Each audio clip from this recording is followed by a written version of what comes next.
والله غفور رحيم. يا أيها الذين آمنوا لا تأكلوا الربا أضعافا مضاعفة واتقوا الله لعلكم تفلحون. واتقوا نارا التي أعدت للكافرين وأطيعوا الله والرسول لعلكم ترحمون. سارعوا إلى مغفرة من ربكم وجنة أرضها السماوات لم يصروا على ما فعلوا وهم يعلمون. أولئك جزاؤهم مغفرة من ربهم وجنات تجري من تحتها الأنهار خالدين فيها ونعم أجر العاملين. صدق الله العظيم.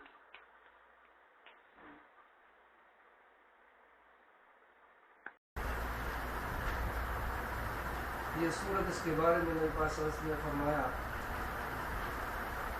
تاکید فرمائی سورہ آل عمران اور سورہ بقرہ کی تلاوت کیا ہے، اور فرمایا یہ قیامت کے دن اپنے پڑھنے والوں کے اوپر ایسے آئیں گے جیسے بادل سایہ کر کے آتا ہے یا سائبان ہوتا ہے، یا پرندوں کا جھنڈ پکڑو تاکہ تمہیں نجات ملے. اس آگ سے ڈرتے رہا کرو جو کافروں کے لیے تیار کی گئی ہے. اللہ اور اس کے رسول صلی اللہ علیہ وسلم کی فرما برداری کرتے رہو تاکہ تم کو رحم کرے. اپنے رب کی بخشش کی طرف اور اس جنت کی طرف دوڑو جس کی چوڑائی آسمان اور زمینوں کے برابر ہے، جو پرہیزگاروں کے لیے تیار کی گئی ہے. جو لوگ آسانی اور سختی کے موقع پر راہ خدا میں خرچ کرتے رہتے ہیں، غصہ پینے والے ہیں اور لوگوں سے درگزر کرنے والے ہیں، اللہ تعالیٰ بھی ان نیکوکاروں کو دوست رکھتا ہے. جب ان سے کوئی ناشائستہ کام ہو جائے یا کوئی گناہ کر بیٹھے تو فوراً اللہ کا ذکر اور اپنے کا استغفار کرنے لگتے ہیں.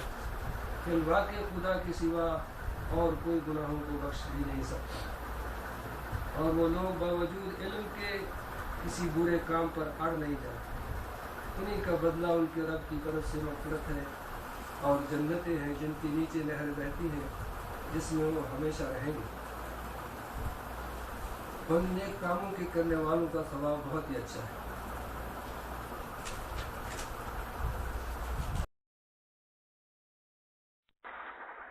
بہت نیک زخمی ہوں گے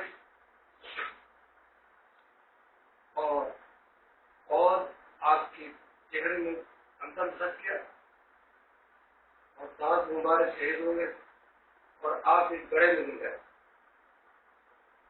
اور مسلمان آگ رہے دشمنوں کی لنگار سے آگے آگ کھڑے. حضور کے ساتھ صرف 10-12 لوگ رہے. افواہ پھیلی کہ حضور شہید کر دیے. جو ہمت والے تھے وہ بھی ہمت ہار گئے. یہ بات سن وہ بھی حوصلہ ہار گئے کہ حضور شہید ہو. نتیجہ کیا ہے؟ کیوں ہوا ہے؟ آج بھی وہی حالت ہے، اس وقت بھی وہی حالت.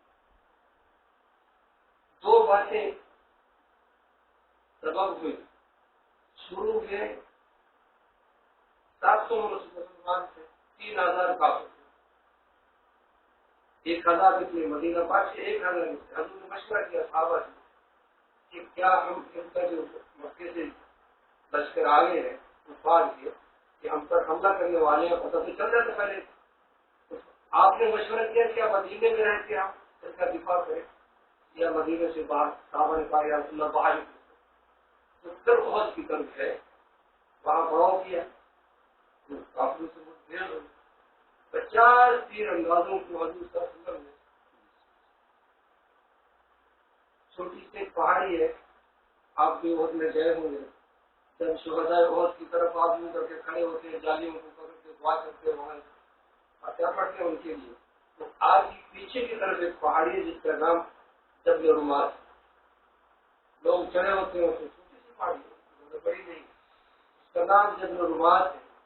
وہاں پر حضرت صلی اللہ علیہ وسلم نے عبداللہ ابن زبیر رضی اللہ تعالیٰ عنہ کی سرکردگی میں ان کو امیر بنا کے 50 صحابہ کے اوپر وہاں متعین فرمایا کہ دیکھو ہمیں میدان کے اندر پتہ ہو یا شکست تم نے یہ جگہ نہیں چھوڑی. چنانچہ جنگ شروع ہوئی. 1000 نکلے تھے.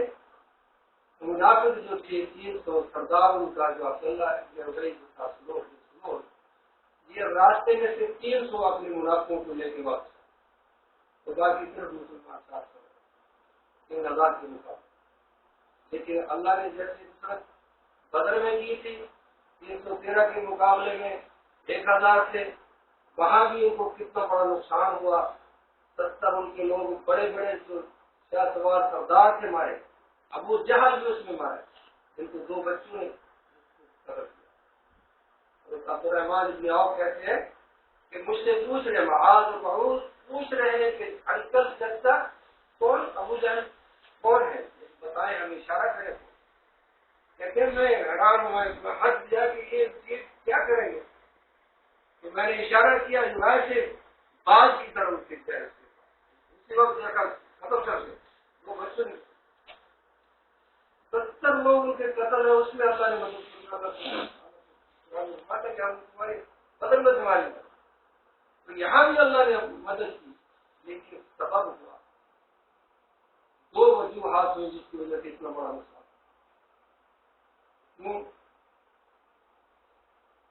اب بھی مسلمان اسی تنقیوں پر چل رہے ہیں. اسی دنیا کے اندر دلت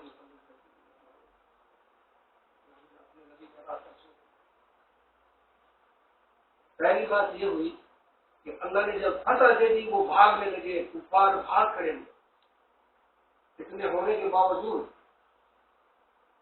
اب یہ 3 انداز وہاں مقرر کیے گئے تھے. حضور صلی اللہ علیہ وسلم فرمایا کہ ہمیں شکست ہو یا فتح تو میری جگہ نہیں چھوڑ. اب ان میں اختلاف ہو گیا. وہ بھاگتے ہوئے جب دیکھا انہوں نے کہ بھاگ رہے ہیں تو ان کا سامان اکٹھا کرنے کے لیے دنیا کا مال اکٹھا کرنے کے لیے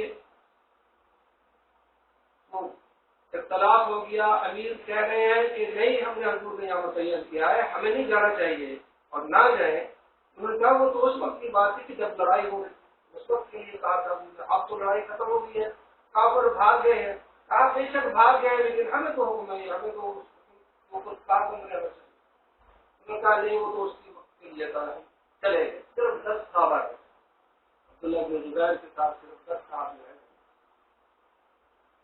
تو نتیجہ وہی ہوا پھر جو نکلا 2 باتیں ہوئی.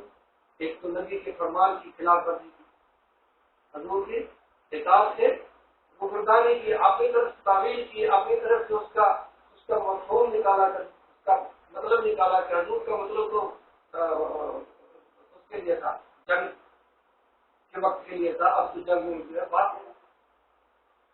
امیر کہہ رہا ہے کہ نہیں آپ ٹھہرو لیکن چلے.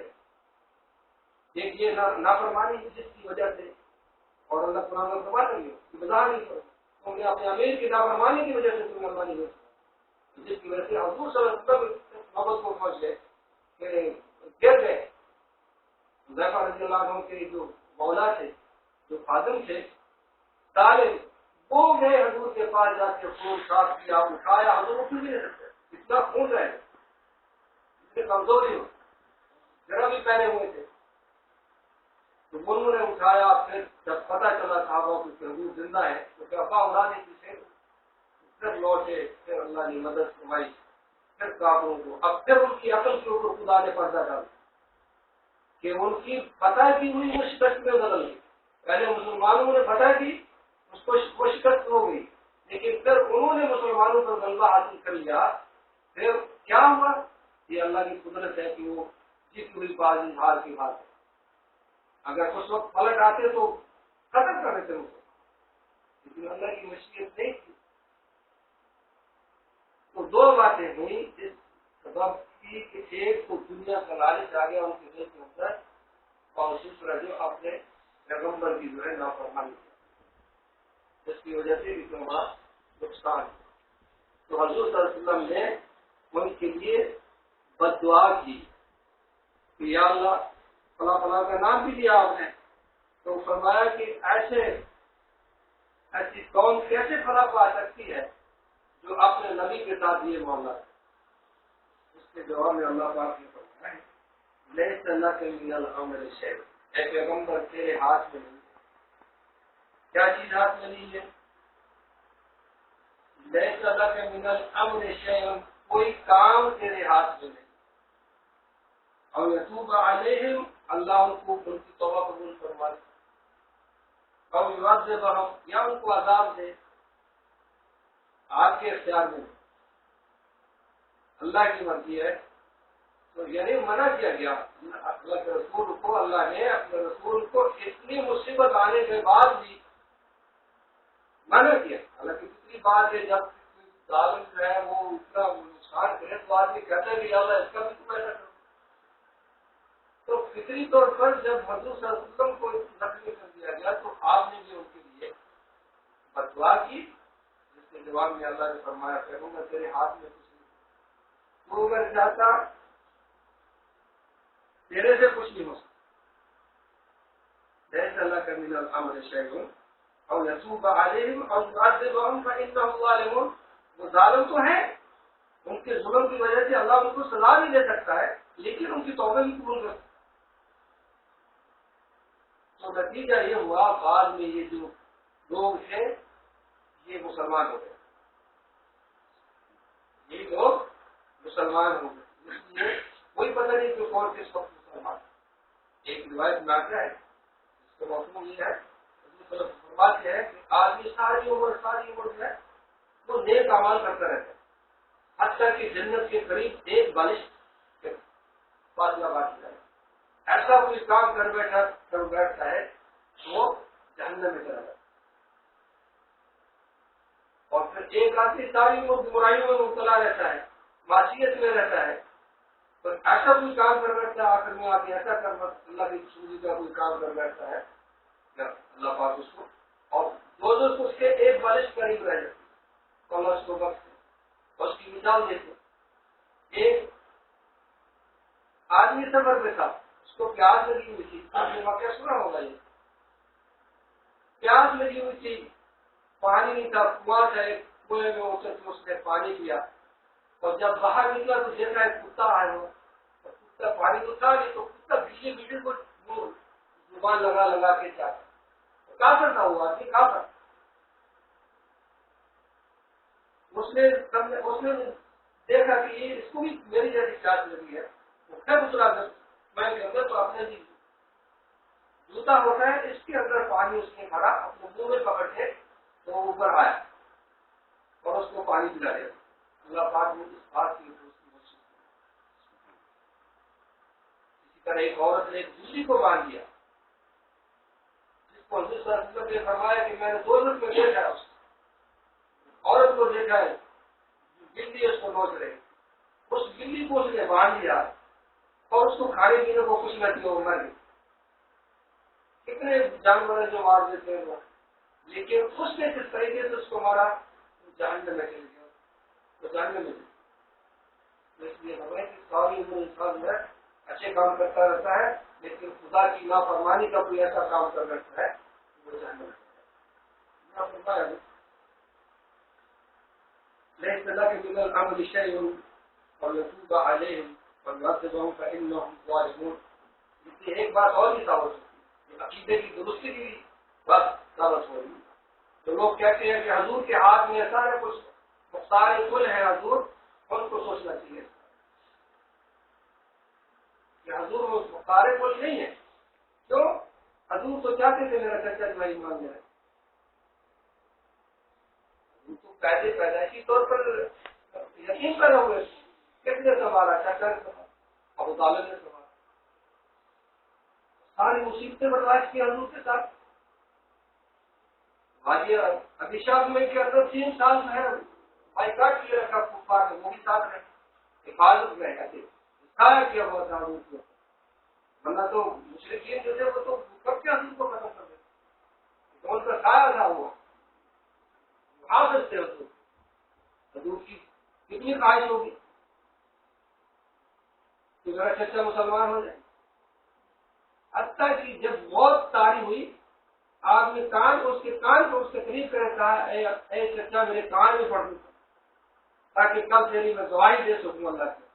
نہیں پڑھا. کس قدر شدید چاہت اور محبت سے تمہارے میں آتا ہے انک لا تہدی من احببت. پیغمبر جس سے تو محبت کرتا ہے تو ہدایت نہیں دیتا. ہمارے لوگ کیا کہتے ہیں حضور کی تو بہت دور کی بات ہے. اپنے بزرگوں کے بارے میں اتنا بگڑا ہوا عقیدہ ہے کہ ان کی قبروں کے اوپر جا کے بیٹھ کے کہتے ہیں یہ دیکھتے جائیے اڑ کے جگہ ہمارے بزرگ جو ہے یہ تو اڑ کے اللہ سے جو ہے نا اپنی بات منوا رہے جو ہے ایسا نہیں ہے. لیکن نبی پاک صلی اللہ علیہ وسلم سے بات تو ہوتی ہے بجائے کہ اپنے عقیدے کو درست کرنا چاہیے. فرمایا کہ بھائی وَلِلَّهِ مَا فِي السَّمَاوَاتِ وَمَا فِي الْأَرْضِ. جو کچھ زمین ہوا آسمان ہوئے اللہ کے اختیار میں ہے. يغفر لمن يشاء ويعذب من يشاء. چاہتا ہے بخش دے جس کو چاہتا ہے سزا دے دے. اللہ غفور رحیم. اللہ بخشنے والے اور مہربان.